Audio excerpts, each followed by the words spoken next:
중동호흡기 증후군 메르스 확진 환자가 오늘도 5명이 늘어서 전체 환자 수는 35명이 됐습니다. 특히 병원 내 의료진이 3차 감염에 처음으로 걸린 것으로 확인이 됐고 격리 대상자도 1,600명을 넘어섰습니다. 네, 취재기자 연결합니다. 윤현숙 기자. 네, 윤현숙입니다. 예. 자, 조금 전 보건당국이 브리핑을 했는데 매일 아침 11시 조금 넘어서 브리핑을 하고 있는데요. 메르스 환자를 진료했던 대형 병원 의사가 3차 감염자로 확인됐다면서요? 네, 그렇습니다. 보건복지부는 14번째 환자와 접촉해 자택격리 중이던 서울의 한 대형 병원의 의사가 발열 등의 증세를 보여 검사한 결과 양성으로 나왔다고 밝혔습니다.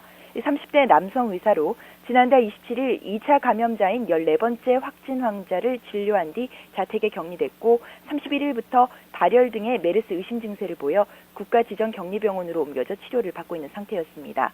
병원 내 의료진의 3차 감염 사례가 처음으로 확인된 것인데요. 특히 이 의사는 증상이 나타나기 전까지 환자들을 진료했던 것으로 알려졌습니다. 보건복지부는 밤사이 이 의사 등 의료진 2명을 포함해 5명이 양성으로 추가 확인됐다고 밝혔습니다. 추가 환자 가운데 3명은 최초 확진 환자로부터 감염된 2차 감염자로 경기도 B병원의 환자 2명과 의료진 1명입니다. 추가된 3차 감염자는 2명으로 앞서 말씀드린 대형 병원 의사와 16번째 환자와 같은 병실을 썼던 69살 남성입니다. 보건당국은 의료진을 포함해 3차 감염자가 5명으로 늘었지만 모두 병원 내 감염 사례로 지역사회 감염은 아니라고 설명을 했습니다.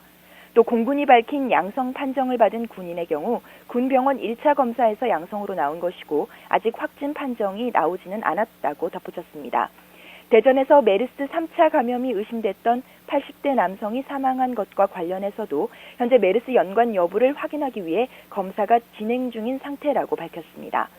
보건당국은 현재까지 환자들의 발생 연령은 40대가 34.5%로 가장 많고 그 다음이 70대라고 설명을 했습니다.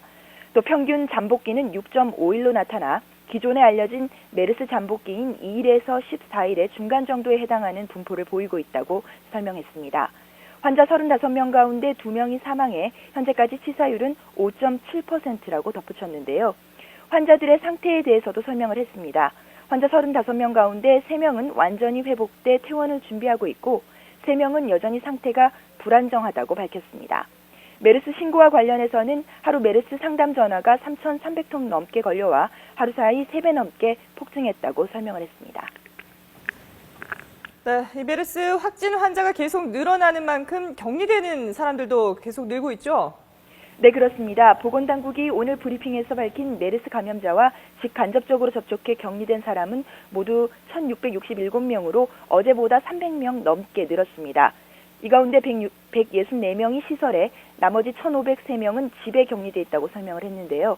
확진 환자가 계속 늘고 있는 추세여서 격리 대상자 역시 추가로 계속 늘어날 것으로 전망됩니다.